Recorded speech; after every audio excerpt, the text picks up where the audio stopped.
ആകാശവാണി.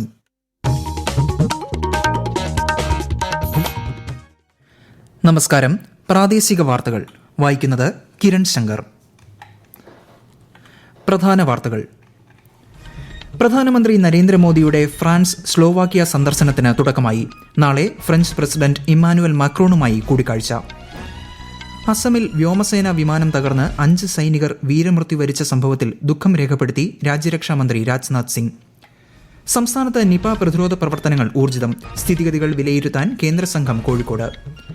കേരളത്തെ മയക്കുമരുന്ന് മുക്തമാക്കാനുള്ള പ്രവർത്തനങ്ങളിൽ രാഷ്ട്രീയത്തിനതീതമായി എല്ലാവരും അണിനിരക്കണമെന്ന് ആഭ്യന്തരമന്ത്രി രമേശ് ചെന്നിത്തല. സംസ്ഥാനത്ത് ഒറ്റപ്പെട്ടയിടങ്ങളിൽ ഇടിമിന്നലോടുകൂടിയ മഴയ്ക്കും ശക്തമായ കാറ്റിനും സാധ്യത. കേരളം, കർണാടക, ലക്ഷദ്വീപ് തീരങ്ങളിൽ ഇന്ന് മത്സ്യബന്ധനത്തിന് വിലക്ക്. ICC വനിതാ T20 ലോകകപ്പ് ക്രിക്കറ്റിൽ ഇന്ത്യ പാകിസ്ഥാൻ മത്സരം നാളെ. വാർത്തകൾ വിശദമായി. പ്രധാനമന്ത്രി നരേന്ദ്രമോദിയുടെ 6 ദിവസത്തെ ഫ്രാൻസ് സ്ലോവാക്യ സന്ദർശനത്തിന് തുടക്കമായി. നാളെ ഫ്രഞ്ച് പ്രസിഡന്റ് ഇമ്മാനുവൽ മാക്രോണുമായി അദ്ദേഹം കൂടിക്കാഴ്ച നടത്തും. ഈ മാസം 16, 17 തീയതികളിൽ ഫ്രാൻസിലെ ഇവിയനിൽ നടക്കുന്ന G7 ഉച്ചകോടിയെയും പ്രധാനമന്ത്രി അഭിസംബോധന ചെയ്യും. പര്യടനത്തിന്റെ 2ാം ഘട്ടത്തിൽ സ്ലോവാക്യ സന്ദർശിക്കുന്ന ശ്രീ മോദി സ്ലോവാക്യൻ പ്രധാനമന്ത്രി റോബർട്ട് ഫിക്കോയുമായി ചർച്ച നടത്തും. സ്ലോവാക്യ സന്ദർശനത്തിനെത്തുന്ന പ്രധാനമന്ത്രിയെ വ്യത്യസ്തമായ രീതിയിൽ സ്വീകരിക്കാനുള്ള ഒരുക്കത്തിലാണ് ബ്രാട്ടിസ്ലാവയിലെ ഇന്ത്യൻ സമൂഹം. കൂടുതൽ വിവരങ്ങളുമായി ബ്രാട്ടിസ്ലാവയിൽ നിന്നും ആകാശവാണി ലേഖകൻ സ്മിതി M. പള്ളുരുത്തി. ഇതാദ്യമായി ഇന്ത്യൻ പ്രധാനമന്ത്രി സ്ലോവാക്ക് റിപ്പബ്ലിക്കിൽ എത്തുമ്പോൾ പെയിന്റിങ്ങുകൾ വരച്ചും നൃത്തം അടക്കമുള്ള സാംസ്കാരിക പരിപാടികൾ അവതരിപ്പിച്ചും ഗംഭീര വരവേൽപ്പ് നൽകാനുള്ള ഒരുക്കത്തിലാണ് സ്ലോവാക്ക് റിപ്പബ്ലിക്കിലെ ഇന്ത്യൻ സമൂഹം. ഇതിനുള്ള ഒരുക്കങ്ങൾ ഇവിടെയുള്ള ഇന്ത്യൻ സമൂഹത്തിനിടെ ദൃശ്യമാണെന്ന് സ്ലോവാക്ക് റിപ്പബ്ലിക്കിലെ ഇന്ത്യൻ അംബാസിഡർ അപൂർവ ശ്രീവാസ്തവ പറഞ്ഞു. കഴിഞ്ഞ 5 വർഷത്തിനിടെ ഇരു രാജ്യങ്ങൾക്കും ഇടയിലുള്ള സഞ്ചാരം വലിയ തോതിൽ വർദ്ധിക്കുക കൂടി ചെയ്തിട്ടുള്ളത് ആവേശം കൂടുതൽ ശക്തമാക്കുന്നു. പ്രധാനമന്ത്രി നരേന്ദ്രമോദിയുടെ സന്ദർശനം ഇതിന് കൂടുതൽ ആവേശം നൽകുമെന്നാണ് പ്രതീക്ഷിക്കുന്നത്. അസമിലെ ജോർഹത്തിൽ വ്യോമസേനയുടെ AN-32 വിമാനം തകർന്ന് 5 സൈനികർ കൊല്ലപ്പെട്ട സംഭവത്തിൽ രാജ്യരക്ഷാമന്ത്രി രാജ്നാഥ് സിംഗ് ദുഃഖം രേഖപ്പെടുത്തി. Squadron leader Prashant Singh, flight lieutenant Shubham Kumar, surgeon Jitendra Sharma, അഗ്നിവീർമാരായ ഖേമരം കുമാവത്ത്, ഡാനിഷ് അസ്ലം എന്നിവരാണ് അപകടത്തിൽ വീരമൃത്യു വരിച്ചത്. സംസ്ഥാനത്ത് നിപ പ്രതിരോധ പ്രവർത്തനങ്ങൾ ഊർജിതം. നിപ സ്ഥിരീകരിച്ച രാമനാട്ടുകര സ്വദേശി കോഴിക്കോട് മെഡിക്കൽ കോളേജിൽ ചികിത്സയിൽ തുടരുകയാണ്. അതിനിടെ സമ്പർക്ക പട്ടികയിലുള്ള 3 പേരുടെ പരിശോധനാ ഫലം നെഗറ്റീവായി. നിപ സാഹചര്യം വിലയിരുത്താനായി കേന്ദ്ര സംഘം കോഴിക്കോട് എത്തിയിട്ടുണ്ട്. കൂടുതൽ വിവരങ്ങളുമായി ആകാശവാണി കോഴിക്കോട് ജില്ലാ പ്രതിനിധി നസീർ ബാബു.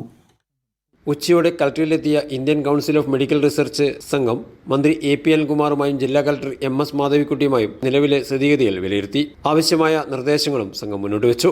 നിപ രോഗബാധയുമായി ബന്ധപ്പെട്ട് കോഴിക്കോട് ജില്ലയുടെ ചുമതലയുള്ള റവന്യൂ മന്ത്രി AP അനിൽകുമാറിന്റെ നേതൃത്വത്തിൽ ജില്ലാ കളക്ടറുടെ ചേംബറിൽ അവലോകന യോഗവും ചേർന്നു. ആവശ്യമായ മെഡിക്കൽ ഉപകരണങ്ങൾ, മരുന്നുകൾ തുടങ്ങിയവയുടെ ലഭ്യതയും മന്ത്രി ചോദിച്ചറിഞ്ഞു. പ്രോട്ടോകോൾ പ്രകാരം കൃത്യമായ കാര്യങ്ങൾ ചെയ്യുന്നുണ്ടെന്നും രോഗിയുടെ അടുത്ത ബന്ധുക്കളായ 3 പേരുടെ പരിശോധന നടത്തിയെന്നും ഇവർക്ക് രോഗബാധയില്ലെന്നും ജില്ലാ കളക്ടർ MS മാധവിക്കുട്ടി യോഗത്തിൽ അറിയിച്ചു. തുടർന്ന് കേന്ദ്ര സംഘം കോഴിക്കോട് മെഡിക്കൽ കോളേജും സന്ദർശിച്ചു. നിപ രോഗബാധ സ്ഥിരീകരിച്ച പ്രദേശത്തെ 320 വീടുകളിലും ഫീൽഡ് വർക്കർമാർ സന്ദർശനം നടത്തിയതായി മന്ത്രി AP അനിൽകുമാർ. രോഗം പടർന്നിട്ടില്ലെന്നും ലക്ഷണങ്ങൾ ഉള്ളവരെ പരിശോധിക്കുന്നുണ്ടെന്നും അദ്ദേഹം പറഞ്ഞു. ആരോഗ്യമന്ത്രി നാളെ കോഴിക്കോട് എത്തുമെന്നും മന്ത്രി അറിയിച്ചു. നിപ പ്രതിരോധത്തിന്റെ ഭാഗമായി ആരോഗ്യമന്ത്രി കോഴിക്കോടെത്തി ഏകോപനം നടത്തേണ്ടിയിരുന്നുവെന്ന് മുൻ ആരോഗ്യമന്ത്രി കെ ശൈലജ. ഏകോപനത്തിൽ ജനപ്രതിനിധികളെ കൂടി ഉൾപ്പെടുത്തണമെന്നും ഈ ഘട്ടത്തിൽ കുറ്റപ്പെടുത്താനില്ലെന്നും ശ്രീമതി കെ ശൈലജ കണ്ണൂരിൽ മാധ്യമങ്ങളോട് പറഞ്ഞു. സംസ്ഥാനത്ത് ആരോഗ്യ ഭക്ഷ്യസുരക്ഷാ വകുപ്പുകളുടെ നേതൃത്വത്തിൽ ഷിഗല്ല പ്രതിരോധ പ്രവർത്തനങ്ങൾ തുടരുന്നു. വയനാട്, മലപ്പുറം, തിരുവനന്തപുരം, ആലപ്പുഴ, പത്തനംതിട്ട ജില്ലകളിൽ ഷിഗല്ല രോഗബാധ സ്ഥിരീകരിച്ചിട്ടുണ്ട്. ഇന്ന് തൃശൂർ വടക്കാഞ്ചേരി മംഗലത്ത് 2 കുട്ടികൾക്ക് രോഗബാധ സ്ഥിരീകരിച്ചു. പ്രദേശത്ത് ബോധവൽക്കരണ പ്രവർത്തനങ്ങൾ പുരോഗമിക്കുകയാണ്. കേരളത്തെ മയക്കുമരുന്ന് മുക്തമാക്കാനുള്ള കർശന നടപടികളുമായി സർക്കാർ മുന്നോട്ടു പോവുകയാണെന്ന് ആഭ്യന്തരമന്ത്രി രമേശ് ചെന്നിത്തല. രാഷ്ട്രീയത്തിനതീതമായി എല്ലാവരും ഇതിനായി കൈകോർക്കണമെന്നും അദ്ദേഹം പറഞ്ഞു. ജൂൺ 26 മുതൽ തൂഫാൻ ക്യാമ്പയിനിന്റെ 2ാം ഘട്ടം ആരംഭിക്കുമെന്നും മന്ത്രി മലപ്പുറം എടപ്പാളിൽ അറിയിച്ചു.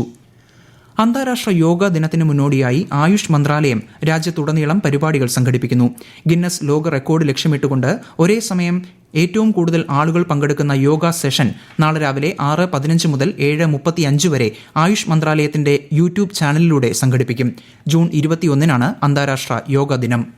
രാജ്യത്തുടനീളം 1600 ഡ്രൈവിംഗ് പരിശീലന കേന്ദ്രങ്ങൾ സ്ഥാപിക്കുമെന്ന് കേന്ദ്രമന്ത്രി നിതിൻ ഗഡ്കരി. കഴിഞ്ഞ 12 വർഷത്തിനിടെ കേന്ദ്ര സർക്കാർ കൈവരിച്ച നേട്ടങ്ങൾ സംബന്ധിച്ച് നാഗ്പൂരിൽ പത്രസമ്മേളനത്തിൽ സംസാരിക്കുകയായിരുന്നു അദ്ദേഹം. എല്ലാ മേഖലകളിലും രാജ്യം ലോകത്തിന് വഴികാട്ടിയാണെന്ന് RSS സർസംഘചാലക് മോഹൻ ഭാഗവത്. RSS ശതാബ്ദിയുടെ ഭാഗമായി തിരുവനന്തപുരത്ത് പ്രഭാഷണ സഭയിൽ പങ്കെടുക്കുകയായിരുന്നു അദ്ദേഹം. വസുദൈവ കുടുംബകമാണ് നമ്മുടെ സന്ദേശമെന്നും ആഗോളതാപനം മുന്നിൽ കണ്ട് സൗരോർജ്ജത്തിന് പ്രാധാന്യം നൽകണമെന്നും അദ്ദേഹം പറഞ്ഞു. നാളെ തൃശൂരിലെ പരിപാടിയിലും അദ്ദേഹം പങ്കെടുക്കും. ഈ വാർത്തകൾ ആകാശവാണിയിൽ നിന്ന്. ആകാശവാണി വാർത്തകളും വാർത്താ അധിഷ്ഠിത പരിപാടികളും All India Radio News Thiruvananthapuram YouTube ചാനലിലും @All India Radio News Thiruvananthapuram Facebook പേജിലും AIR ന്യൂസ് _തിരുവനന്തപുരം ഇൻസ്റ്റഗ്രാം അക്കൌണ്ടിലും @AIR ന്യൂസ് _TVM X ഹാൻഡിലും ലഭ്യമാണ്. ആകാശവാണി തിരുവനന്തപുരം പ്രാദേശിക വാർത്താ വിഭാഗം അവതരിപ്പിക്കുന്ന പ്രത്യേക പരിപാടി നല്ല വാർത്ത എല്ലാ ശനിയാഴ്ചയും വൈകുന്നേരം 6:40 പ്രക്ഷേപണം ചെയ്യുന്നു. പ്രാദേശിക വാർത്തകൾക്ക് ശേഷം നല്ല വാർത്ത കേൾക്കാവുന്നതാണ്. 2026 പത്മ പുരസ്കാരങ്ങൾ 65 പേർക്ക് കൂടി രാഷ്ട്രപതി ദ്രൗപദി മുർമു സമ്മാനിക്കും. രാഷ്ട്രപതി ഭവനിൽ ഈ മാസം 23 നടക്കുന്ന ചടങ്ങിൽ നടൻ മമ്മൂട്ടി പത്മഭൂഷൺ സ്വീകരിക്കും. കഴിഞ്ഞ മാസം ആദ്യം 66 പേർക്ക് പത്മ പുരസ്കാരം സമ്മാനിച്ചിരുന്നു. സംസ്ഥാനത്ത് ഒറ്റപ്പെട്ട ഇടങ്ങളിൽ ഇടിമിന്നലോടുകൂടിയ മഴയ്ക്കും ശക്തമായ കാറ്റിനും സാധ്യതയെന്ന് കേന്ദ്ര കാലാവസ്ഥാ വകുപ്പ്. കോഴിക്കോട്, കണ്ണൂർ, കാസർഗോഡ് ജില്ലകളിൽ ഇന്ന് മഞ്ഞ ജാഗ്രത പ്രഖ്യാപിച്ചിട്ടുണ്ട്.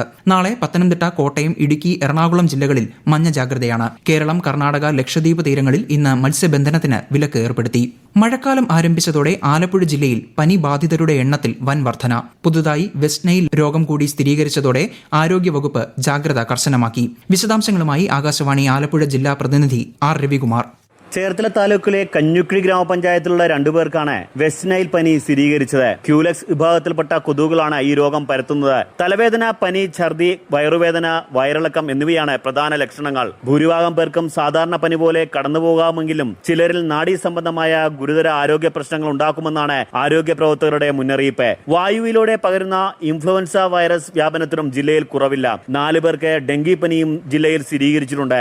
ആരോഗ്യവകുപ്പിന്റെയും തദ്ദേശ സ്വയംഭരണ സ്ഥാപനങ്ങളുടെ നേതൃത്വത്തിൽ രോഗപ്രതിരോധ പ്രവർത്തനങ്ങൾ ഊർജിതമാക്കിയിട്ടുണ്ട്. ICC വനിതാ 2020 ലോകകപ്പ് ക്രിക്കറ്റിൽ ഇന്ത്യ പാകിസ്ഥാൻ മത്സരം നാളെ. ബർമിംഗ്ഹാമിലെ എഡ്ബാസ്റ്റൺ സ്റ്റേഡിയത്തിൽ നാളെ രാത്രി 7 മണിക്കാണ് മത്സരം. ഒരു മാസം നീളുന്ന 2020 മത്സരങ്ങളുടെ ഫൈനൽ അടുത്ത മാസം 5-ന് ലോർഡ്സ് ക്രിക്കറ്റ് സ്റ്റേഡിയത്തിൽ നടക്കും. 2027 സെൻസസിന്റെ ഭാഗമായ സെൽഫ് എന്യൂമറേഷൻ സൗകര്യം സംസ്ഥാനത്ത് ഈ മാസം 16 മുതൽ 30 വരെ ലഭ്യമാകും. ജൂലൈ 1 മുതൽ 30 വരെയാണ് സെൻസസിന്റെ 1ാം ഘട്ടം. രാജ്യത്തെ ആദ്യത്തെ ഡിജിറ്റൽ സെൻസസ് ആണ് ആരംഭിക്കുന്നത്. ലക്ഷദ്വീപിൽ പ്രതിഷേധ സമരങ്ങൾക്ക് 60 ദിവസത്തേക്ക് നിയന്ത്രണങ്ങൾ ഏർപ്പെടുത്തിയത് അനിഷ്ട സംഭവങ്ങളും ക്രമസമാധാന പ്രശ്നങ്ങളും ഒഴിവാക്കുന്നതിനാണെന്ന് കളക്ടർ ശിവം ചന്ദ്ര.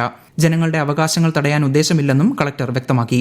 അതേസമയം ലക്ഷദ്വീപിലെ നിയന്ത്രണങ്ങൾ പിൻവലിക്കാൻ ആവശ്യപ്പെട്ട് CPIM രാജ്യസഭാ അംഗം V ശിവദാസ് കേന്ദ്ര ആഭ്യന്തരമന്ത്രി അമിത് ഷായ്ക്ക് കത്തയച്ചു. നവകേരള യാത്രയ്ക്കിടെ പ്രതിഷേധിച്ചവരെ മർദ്ദിച്ച കേസിൽ മുൻ മുഖ്യമന്ത്രിയുടെ ഗൺമാൻ ഉൾപ്പെടെയുള്ള 5 പോലീസുകാരുടെ ചോദ്യം ചെയ്യൽ പൂർത്തിയായി. 3 ദിവസത്തെ ചോദ്യം ചെയ്യലിന് ശേഷം പ്രതികളെ അറസ്റ്റ് രേഖപ്പെടുത്താതെ വിട്ടയച്ചു.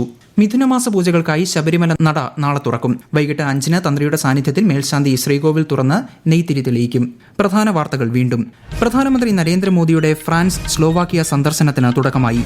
നാളെ ഫ്രഞ്ച് പ്രസിഡന്റ് ഇമ്മാനുവൽ മാക്രോണുമായി കൂടിക്കാഴ്ച. അസമിൽ വ്യോമസേന വിമാനം തകർന്ന് 5 സൈനികർ വീരമൃത്യു വരിച്ച സംഭവത്തിൽ ദുഃഖം രേഖപ്പെടുത്തി രാജ്യരക്ഷാമന്ത്രി രാജ്നാഥ് സിംഗ്. സംസ്ഥാനത്ത് നിപ പ്രതിരോധ പ്രവർത്തനങ്ങൾ ഊർജിതം. സ്ഥിതിഗതികൾ വിലയിരുത്താൻ കേന്ദ്ര സംഘം കോഴിക്കോട്. കേരളത്തെ മയക്കുമരുന്ന് മുക്തമാക്കാനുള്ള പ്രവർത്തനങ്ങളിൽ രാഷ്ട്രീയത്തിനതീതമായി എല്ലാവരും അണിനിരക്കണമെന്ന് ആഭ്യന്തരമന്ത്രി രമേശ് ചെന്നിത്തല. സംസ്ഥാനത്ത് ഒറ്റപ്പെട്ട ഇടങ്ങളിൽ ഇടിമിന്നലോടുകൂടിയ മഴയ്ക്കും ശക്തമായ കാറ്റിനും സാധ്യത. കേരളം, കർണാടക, ലക്ഷദ്വീപ് തീരങ്ങളിൽ ഇന്ന് മത്സ്യബന്ധനത്തിന് വിലക്ക്. ICC വനിതാ 2020 ലോകകപ്പ് ക്രിക്കറ്റിൽ ഇന്ത്യ പാകിസ്ഥാൻ മത്സരം നാളെ. വാർത്തകൾ കഴിഞ്ഞു. അടുത്ത വാർത്താ പ്രക്ഷേപണം രാത്രി 7:25-ന്.